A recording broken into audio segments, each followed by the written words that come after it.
All right, let's dive in today, huh? We're tackling martingales. Martingales. Yeah, Yeah. they can be kind of intimidating, right? Yeah. But they're so cool and actually way more relevant than you might think. I mean, yeah, they pop up everywhere once you start looking. Right. So for this deep dive, we're assuming you're already familiar with the basics of probability. But if it's been a while since you've, dealt with an equation, no worries, we gotcha. Yeah, we'll break it down, make sure Yeah. everybody's following along. So at its heart, we're really talking about what? A fair game in probability. Yeah, exactly. It's like no matter how clever you are, no system can give you like a guaranteed win. Okay, I get that. But where do these martingales even come into the picture? So the word itself, martingale, it comes from, well, gambling. Gambling. Really? Think like 18th century France. Picture yourself in a smoky casino watching this guy at the roulette table. Okay, I'm picturing it. He thinks he's cracked the code, right? Like he has this foolproof system. Every time he loses, he doubles his bet. Ah, so he's thinking eventually he'll win and recover everything plus some. Exactly. Sounds tempting, doesn't it? Risky, but yeah, kinda. So, did it work? Well, the catch is you'd need like an infinite amount of money to keep doubling down forever. So eventually you run out of cash. Yeah, in reality, a bad streak can just, wipe you out. And that's where the math comes in. The math. So they saw this flawed gambling strategy and were like, let's make this into serious mathematics. Yep.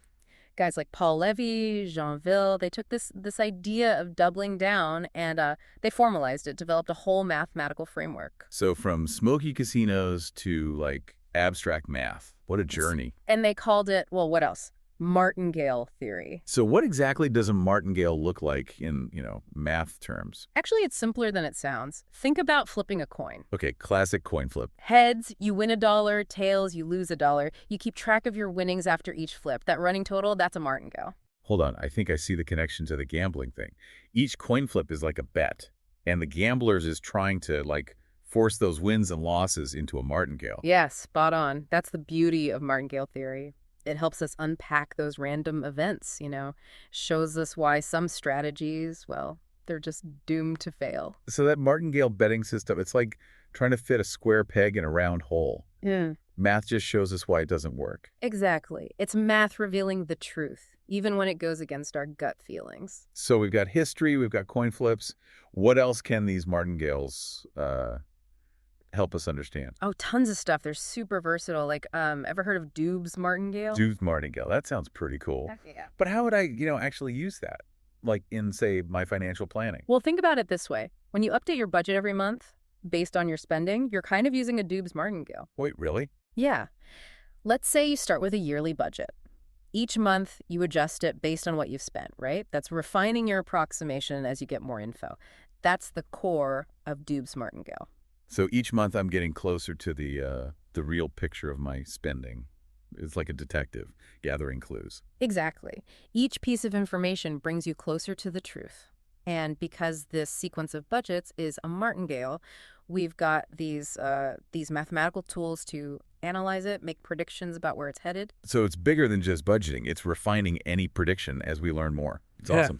But I was also reading about applications in statistics, like with likelihood ratio testing. Sounds very technical. It might sound like that, but I can explain it simply. Imagine testing a new fertilizer. Okay, fertilizer. The likelihood ratio helps you figure out, based on how the crops grow, if the fertilizer is really working or if it's just, random chance. So it's weighing the evidence. Right. For two different possibilities. Right. Now, as you collect more data, like from more fields, the likelihood ratio can jump around. But here's the thing. Under the right conditions, this sequence of likelihood ratios, it forms a martingale. So even though individual results might be random, that overall trend of the likelihood ratio, it's still like governed by this idea of a martingale, finding order in the chaos. It's wild. What else can martingales do? It's crazy, right? Martingales popping up everywhere, from casinos to budgets, even in science. Yeah, it shows how powerful math is, finding these hidden patterns everywhere. And we've only scratched the surface. What about finance? Early, you mentioned the stock market, which always seems so random. Right. The stock market is notoriously unpredictable. But that's why martingale theory is so useful. It gives us a way to, deal with that randomness, make smart choices, even in all that chaos. But how can you even apply math to something as volatile as, stock prices? A lot of financial modeling, it assumes that stock prices follow, well, kind of a random walk. Like up, down, you never know which way it'll go next. Exactly. And that's where martingales fit in. If we say stock prices act like a martingale, we're basically saying the best guess for tomorrow's price is, well, today's price. Makes sense. Like, past performance doesn't guarantee future results. Right. But how does that help me make money? It's not about knowing the exact price, but understanding, like, the big picture. Martingales help us figure out the risk, develop strategies, see which investments are actually fair. So, like a compass to navigate those market ups and downs. Yeah. Doesn't mean you'll strike gold, but at least you won't get totally lost. Great analogy. But, no model is perfect. Yeah. Martingales are powerful, but they're not magic. Right, they can help with probabilities, with risk, but they can't predict the future, unfortunately. What about ecology, though? Seems like a completely different world from Wall Street. Yeah, different on the surface, but it's still about systems that change over time, Systems affected by random events. Think about how populations grow. Okay, how do martingales fit into that? Well, populations, they go up and down, right? Birth rates, death rates, migration, even stuff like natural disasters. We can model that using martingales to see how populations might evolve. So even in nature where things feel chaotic, there are, like, mathematical patterns underneath. Exactly. And martingale theory gives us the tools to see those patterns, make predictions. We can even use it for conservation, to help endangered species. That's incredible. One mathematical concept with so many uses, we've covered a lot. But there are a couple of things I'm still curious about. I'm happy to keep going. What are you thinking about? We were talking about stopping times earlier and how they relate to martingales. Can we dig into that a bit more? Sure. So a stopping time is basically a rule that tells you when to stop something based on the information you have at that point, like when to sell a stock or when to fold your hand in poker. It's not predicting the future. It's deciding based on what you know right now. Mm. But how does that tie into martingales? There's this really interesting theorem. It's called the optional stopping theorem. Optional stopping theorem. Sounds intense. What's the gist of it? Basically, it says that if you have a martingale and you use a stopping rule, the expected value of the martingale at that stopping time is, well, it's the same as its initial value. Okay, need an example for that one. Let's go back to that coin flip game. Win $1 for heads, lose $1 for tails. Perfect example. Now, your stopping rule is I'll play until I'm up $5, then I quit. That's your stopping time. So I'm trying to use this rule to guarantee a profit. Does it work? That's where the optional stopping theorem kicks in. Since this coin flip game is a martingale, the theorem says your expected winnings at that stopping time, when you're up $5, it'll actually be 0. Wait, what? Even though I stopped while I was ahead, the math says I don't actually gain anything in the long run. It does seem counterintuitive, but that's what the theorem tells us. You can't change your overall expected outcome just by picking a clever stopping rule. So even with a strategic stopping time, I can't beat the fairness of the game. Math always wins. It does, and this is super important in areas like finance, right? People try to come up with these fancy trading strategies thinking they can, outsmart the market. So this theorem is like a reality check for anyone who thinks they've found the secret to beating the market. Exactly. Martingale theory helps us analyze those strategies, understand that in a fair market, you can't guarantee profit just by changing when you cash out.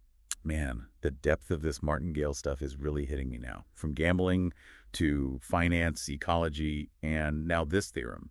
What else is out there? Well, there's one more connection I'd love to talk about. The link between martingales and geometric distributions. You remember that random walk example where it was drifting downwards and we were trying to figure out the probability of it reaching a certain level before it dropped? Yeah, it was like trying to walk uphill on ice. You kept slipping back down. Exactly. And you'd think to solve that you'd need some crazy calculus. But martingales, they actually give us this really elegant solution. Okay, you've got my attention. How do martingales help us with that? Well, the highest point that random walk reaches, before it falls back down, it turns out it follows a geometric distribution. Wow, really? I never would have guessed that. So we could use something we already know, this probability distribution, to understand this more complex random process. That's pretty mind-blowing. It really is. And this connection between martingales and these geometric distributions, it shows how powerful this theory can be, connecting different parts of math, finding unexpected answers to these tough questions. You're in this giant mansion and you find a secret passage. You start in one room, exploring this fair game idea, and boom, you're in a whole new room with all this geometry and random walks. It's kind of trippy, but in a good way. I totally agree. Martingales really do change how you see the world. You start noticing like the structure, the patterns and things that seem totally random. So, as we wrap up our deep dive here, what's the big takeaway for everyone listening? Why should they care about martingales? Martingales, they give us this framework for dealing with uncertainty, making good decisions in a world that's, well, pretty unpredictable, whether it's stock prices or budgeting or even understanding, how an ecosystem works. Martingales offer tools and insights. Like a new pair of glasses, right? Yeah. Suddenly you see the world in a different way, notice things you never did before. Exactly. And we've seen it throughout this deep dive. Those connections, they can be really powerful.